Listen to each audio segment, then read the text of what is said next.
Assalamualaikum warahmatullahi wabarakatuh. Hello everyone, who are you? I hope you are well, right?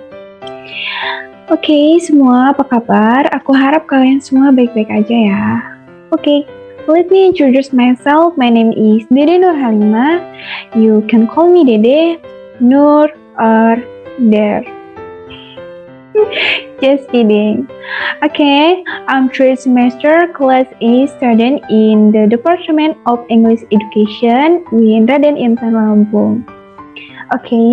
With the material in the form of a video, I did it to fulfill the assignment for the paragraph writing course.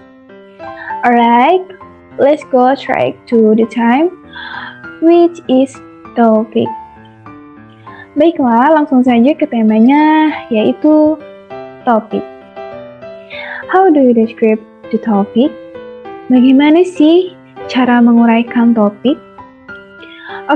Here I will explain slowly.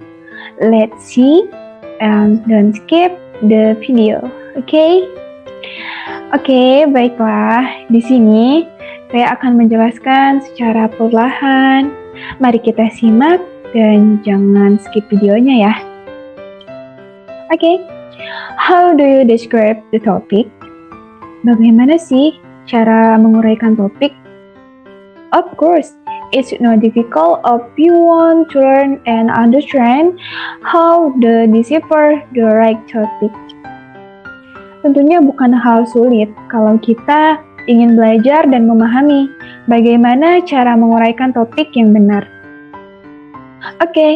Go ahead. Before we go any further, we have to know what the topic is. Topic is an issue or a subject matter that is general and abstract, basically a subject of discussion in the whole writing that is worked on and is a basis that can be used by a reader to convey his meaning. Topik adalah suatu isu atau pokok masalah yang sifatnya umum dan abstrak. Pada dasarnya, merupakan pokok pembicaraan dalam keseluruhan tulisan yang digarap dan sebagai landasan yang dapat digunakan oleh seseorang penulis untuk menyampaikan maksudnya. In the Wikipedia article, di dalam artikel Wikipedia, the topic Greek topoi is the main core of the entire contents of the writing that be conveyed or better known as the topic of conversation. Topik atau dalam bahasa Yunani topoi adalah inti utama dari seluruh isi tulisan yang hendak disampaikan atau lebih dikenal dengan topik pembicaraan. Topic is first thing that is determined when the author will write, narrow or whether. There are several criteria for a topic that is said to be good, including that the topic must cover the entire contents of the article, which is able to answer the question of what problem to write about. Nah, jadi terdapat beberapa kriteria untuk sebuah topik yang dikatakan baik. Apa aja sih? Di antaranya adalah topik tersebut harus mencakup keseluruhan isi tulisan, yakni mampu menjawab pertanyaan akan masalah apa yang hendak ditulis. Describe it in more detail. Ciri utama dari topik adalah cakupannya atas suatu permasalahan masih bersifat umum dan tidak diuraikan secara mendetail. Common topics consist of one or two short words and have similarities and differences with the theme of the essay. Topik biasanya terdiri dari satu atau dua kata yang singkat dan memiliki persamaan serta perbedaan dengan tema karangan. The similarity is that both the topic and the theme can be used as the title of the essay. Jadi persamaannya adalah baik topik maupun tema, keduanya dapat dijadikan sebagai judul karangan. Meanwhile, the difference is that the topic still contain general things, while the theme will be more specific and more focused in discussing a problem. Jadi, sedangkan perbedaannya ialah topik lebih mengandung hal yang umum, sementara tema akan lebih spesifik dan lebih terarah dalam membahas suatu permasalahan. Okay, next. The following are the requirements for creating a topic, or what is the topic? Berikut adalah syarat menentukan topik atau apa sih topiknya. Kita bisa menentukan topik yang tepat sesuai dengan yang kita inginkan. Oke, yang pertama, must catch the reader's attention. Harus menarik perhatian penulis. Nah, jadi sebelum kita membuat topik atau sebelum kita menulis topik, kita harus mencari dulu topik mana sih yang menarik perhatian kita agar kita semangat atau agar kita lebih memahami apa yang akan kita tulis untuk mengembangkan topik tersebut. Okay, the second, known and controlled by the author. Diketahui dan dikuasai oleh penulis. Nah, jangan sembarangan dalam membuat topik ya, karena kita harus tahu dulu tuh, harus memahami dulu dalam menentukan topik yang baik agar kita nanti tidak kesulitan dalam menguraikan topik tersebut. Okay, number 3, must be narrow and limited. Harus sempit dan terbatas. Nah, ini dia termasuk ciri umum topik ya. Jadi, kalian tidak ada topik yang sangat panjang. Karena kalau misalnya ada sebuah topik yang panjang, itu namanya bukan topik, tapi paragraf or kalimat. Jadi harus tahu ya, topik itu harus sempit dan terbatas. Karena topik yang akan menjadi landasan kita untuk menguraikan paragraf. Okay, number 4. For novice readers, avoid new and controversial problems. Untuk penulis pemula, hindari permasalahan yang baru dan kontroversial. Nah, jadi jangan asal membuat topik ya. Jadi kita harus paham dulu agar kita tidak kesulitan dalam penguraian topik tersebut. Okay, number 5. Various issues that are still hot. Berbagai isu yang masih hangat. Nah, ini dia yang sedang viral. Nah, kalau misalnya kita membuat topik yang sedang viral, otomatis akan sangat menarik para pembaca, karena pembaca akan lebih tertarik dengan topik-topik yang sedang hangat atau sedang viral di sosial media, contohnya di TV. Atau number 6, national or international events. Peristiwa-peristiwa nasional atau internasional. Peristiwa-peristiwa nasional ini juga bisa loh kalian jadikan topik, contohnya hari kemerdekaan, atau bisa mengambil contoh kita membuat topik keadaan yang berada di luar negeri atau di dalam negeri. Okay, number 7. Something that can be in the form of objects, work, and people associated with political, educational, religious issues, and other appropriate issues. Nah, sesuatu yang dapat berupa benda, karya, dan orang yang terkait permasalahan politik, pendidikan, agama, dan permasalahan lain yang sesuai. Ini juga bisa kita jadikan topik loh. Number 8. Personal experience of weight or quality. Pengalaman pribadi yang berbobot atau berkualitas. Well, so these conditions can help you in determining what topic you will write about. Nah, syarat-syarat tersebut bisa loh membantu kamu dalam membuat atau menentukan topik apa yang akan kamu tulis. Okay, next. Set in a sentence or paragraph. Perangkat topik dalam kalimat atau paragraf. Ini termasuk fungsinya juga ya. Yang pertama, atau the first, to the reader about the things discussed in the paragraph. kepada pembaca mengenai hal yang diperbincangkan dalam paragraf. Number 2, as a controller of the problem that will arise. Sebagai pengendali atau pengontrol terhadap permasalahan yang akan muncul. Number 3, as a guide to all the problems written in the paragraph. Sebagai pemberi arah terhadap semua permasalahan yang dituliskan dalam paragraf.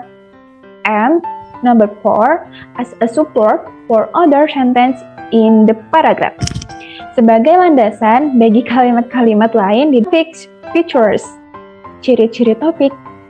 This is based on the competence of the author. They serve to be read problems that are general in nature and have not been universal. Oke. Yaitu berbasis pada kompetisi penulisnya, layak untuk dibacakan, permasalahan yang bersifat umum dan belum terurai. How to develop a topic in a paragraph. After determining the topic, we can describe the problem in question more clearly and focus. Setelah menentukan topik, kita dapat menggambarkan masalah yang dimaksud dengan lebih jelas dan fokus. Okay, therefore, the topics developed must be limited in scope in order to remain relevant to the problem in question. Maka, dari topik itu sendiri yang akan dikembangkan harus dibatasi ruang lingkupnya agar tetap relevan dengan masalah yang dimaksud. One way to develop a topic is by brainstorming, which is a technique for developing and gathering ideas or concept related to the topic. Salah satu cara untuk mengembangkan topik adalah dengan brainstorming atau curah gagasan, yaitu teknik mengembangkan dan mengumpulkan ide-ide atau konsep yang berkaitan dengan topik. Brainstorming can be done by discussing with friends, asking and discussing with experts who are experts in the topic subject, searching and reading various literatures. Brainstorming dapat dilakukan dengan berdiskusi dengan teman-teman, bertanya dan berdiskusi dengan pakar yang ahli di bidang subjek topik, mencari dan membaca sebagai literatur. Developing a topic can also be done in the following ways. Mengembangkan topik juga dapat dilakukan dengan beberapa cara berikut ini. Number 1, look for related aspect of the topic. Mencari aspek yang terkait pada topik. Number 2, search for synonyms of the desired topic. Mencari sinonim dari topik yang diinginkan. Number 3, looking for meanings related to the topics. Mencari arti yang berhubungan dengan topik. Number 4, looking for a broader or narrow meaning of the topics. Mencari arti yang lebih luas dan lebih sempit dari topik. Number 5, base word change. Perubahan kata dasar. Number 6, scientific terms and so on. Istilah ilmiah dan sebagainya. Okay. In addition to the methods mentioned above, developing topics can also be done by using information courses such as dictionaries, encyclopedias, thesaurus, textbooks, manuals, and others. Selain cara tersebut atau selain cara di atas, mengembangkan topik dapat juga dengan menggunakan sumber informasi seperti kamus, ensiklopedia, thesaurus, buku teks, buku pedoman, dan lain-lain. Okay, example of topic development in paragraph. Definition of main idea. According to the KBBI, an idea is a decision that is composed of sub-ideas or ideals, while the main meaning is central. So, the main idea is the main decision that is arranged in the main or main idea of the paragraph. Another name for the main idea is the main idea. The main idea in one paragraph, there is only one main idea. The main sentence is a sentence that contains the main idea of the paragraph. The main sentence is explained by other sentences in the paragraph, which are called explanatory sentence. Another name for the main sentence is the topic sentence. Explanatory sentence are sentences that explain that main sentence. Oke, pengertian ide pokok. Menurut KBBI, ide adalah rancangan yang tersusun dalam pikiran atau gagasan atau cita-cita, sedangkan pokok makna pusat. Jadi, ide pokok adalah rancangan pokok yang tersusun di dalam pikiran atau gagasan utama dari paragraf. Nama lain ide pokok adalah gagasan utama atau gagasan pokok. Dalam suatu paragraf hanya ada satu ide pokok. Kalimat utama adalah kalimat yang di dalamnya terdapat ide pokok paragraf. Kalimat utama ini dijelaskan oleh kalimat-kalimat lain dalam paragraf tersebut yang disebut dengan kalimat penjelas. Nama lain untuk kalimat utama adalah kalimat topik. Nah, kalimat penjelas yaitu kalimat yang menjelaskan kalimat utama. The types of paragraph based on the main sentence are divided into three, namely deductive, inductive, and mixed paragraphs. The first, deductive paragraph. A deductive paragraph is a paragraph in which the main sentence is located at the beginning of the paragraph. The main idea or main sentence is stated first, then followed by an explanatory sentence. For example, a person will be tested with what he has. When he has knowledge, then he will be tested with that knowledge to what extent it is usable. When a person has wealth, he will be tested by the action to which he is able to distribute his wealth to others. Case sentence. A person is tested by what he has. Main idea. Test for someone. Okay, next. Inductive paragraph. An inductive paragraph is a paragraph where the main sentence is at the end of the paragraph. The explanatory sentence will be delivered first, then the main sentence. For example, this is a lesson every parent should know. Their prayers are miracles if it is directed to their children. If parents want their children to be pious and good, then pray for them because the prayers of parents are prayers that are easily answered. If parents wish bad for their children, then it will be granted. So, parents must be careful in praying for their children. Okay? The main sentence, so parents must be careful in praying for their children. My idea is be careful in praying for children. Oke, kita ulang ya. Jadi jenis paragraf berdasarkan kalimat utamanya itu dibagi menjadi 3, yaitu paragraf deduktif, induktif, dan campuran. Oke, yang pertama adalah paragraf deduktif.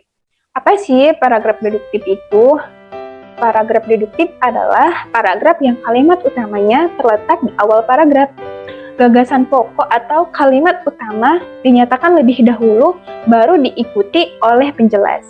Nah, untuk contohnya adalah Seseorang akan diuji dengan apa yang ia miliki. Ketika ia memiliki ilmu, maka dia akan diuji ilmu tersebut sejauh mana ilmu itu bermanfaat. Ketika seseorang mempunyai harta, maka dia akan diuji dengan sejauh mana ia mampu mendistribusikan hartanya kepada orang lain. Nah, jadi kalimat utamanya adalah seseorang diuji dengan apa yang ia miliki. Ide pokoknya adalah ujian untuk seseorang. Oke. Next, paragraf induktif. Apa sih paragraf induktif itu? Paragraf induktif adalah paragraf yang kalimat utamanya terletak di akhir paragraf. Nah, kalimat penjelas akan disampaikan lebih dahulu, baru kalimat utama.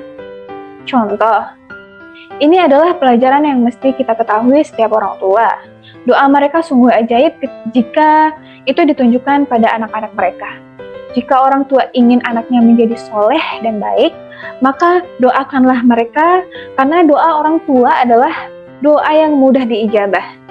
Nah, jika orang tua mendoakan jelek pada anaknya, maka itu akan terkabulkan. Jadi, orang tua mesti hati-hati dalam mendoakan anaknya. Jadi, kalimat utamanya apa sih? Kalimat utamanya adalah, jadi orang tua mesti berhati-hati dalam mendoakan anaknya. Ide pokoknya adalah hati-hati dalam mendoakan anak. Oke, next, paragraph development. Composing is developing some topic sentence. In that essay, we have to develop paragraph by paragraph. Therefore, we must be able to place the topic sentence. One paragraph contains only one topic sentence. The example below shows the difference between paragraphs that don't have on topic sentence. This paragraph contains 3 topic sentence. Jadi, mengarang adalah mengembangkan beberapa kalimat topik. Dalam karangan itu harus mengembangkan paragraf demi paragraf. Oleh karena itu, kita harus dapat menempatkan kalimat topik. Satu paragraf hanya mengandung 1 kalimat topik. Contoh, di bawah ini menunjukkan perbedaan paragraf yang tidak hemat akan kalimat topik. Paragraf yang tidak hemat mengandung 3 buah kalimat topik. Fans of Frederick Morgan's Flutes are willing to wait 15 years old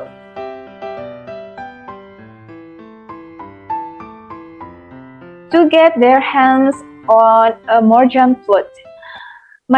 Mid-July, Morgan stupid ordering flutes because too many people had ordered his flutes. Indeed, Morgan is currently classified as a world-class wind instrument maker. Jadi ada penggemar seluring buatan Frederick Morgan bersedia menunggu 15 tahun asal memperoleh seruling buatan Morgan. Pertengahan bulan Juli, Morgan memberikan pemesanan seluring karena terlalu banyak pihak yang telah memesan seluring buatannya. Memang, dewasa ini Morgan tergolong pembuat instrumen tiup kelas dunia. Pay attention to the following paragraphs which are the development of the topic sentence above. Perhatikan paragraf berikut yang merupakan pengembangan kalimat-kalimat topik di atas.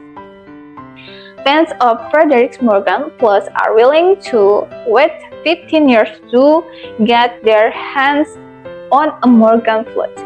This statement was made by some European flute fans. This come after Morgan revealed that these flute reservations were closed.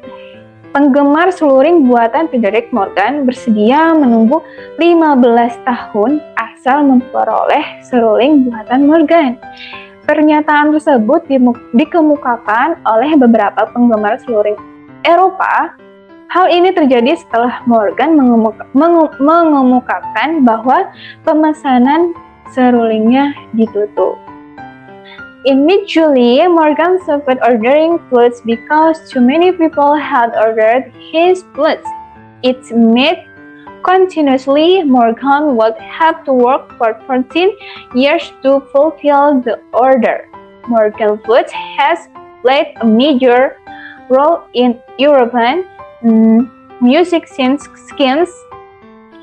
and 1950. Pada pertengahan bulan Juli, Morgan menghentikan pemesanan seluring karena terlalu banyak pihak yang telah memesan seluring buatannya. Jika dibuat terus-menerus, Morgan harus bekerja selama 14 tahun guna memenuhi pesanan tersebut. Seruling buatan Morgan sangat berperan dalam musik di dunia Eropa sejak tahun 1950. Today, Morgan is classified as a world-class wind instrument maker. Some other experts are Hans Kollsman, Utrecht, Martin Skowronek, Berlin, Friedrich van Huyn, United States, Klaus Kiel, Germany, as well as Shigeru Yamaoka and Koito Kinoshito, Japan, and quoted from Arabian. 1988 bagi 138. Dewasa ini, Morgan tergolong ahli membuat instrumen tiup kelas dunia. Beberapa ahli lainnya adalah Hans Kollsman, and then Martin Skowronek, Bremen, Friedrich van Huyn, Amerika Serikat, Klaus Kiel, Jerman, serta Shigeru Yamaoka dan Koito Kinoshito, Jepang. Dikutip dari Arifin 1988 dibagi 138. If we absorb, it turns out that the last paragraph are making talking, then the very first paragraph which contains the topic sentence. The last paragraph sets on the topic sentence, but is created with the explanatory sentence. Nah, kalau kita amati, ternyata paragraf-paragraf yang terakhir lebih berbicara daripada paragraf sebelumnya yang mengandung 3 buah topik. Paragraf terakhir hemat akan kalimat topik, tetapi kreatif akan kalimat-kalimat penjelas. Oke, everyone, sekian penjelasan dari saya. Okay, that's all for me. Thank you for you watching, your attention. And then, wassalamualaikum warahmatullahi wabarakatuh.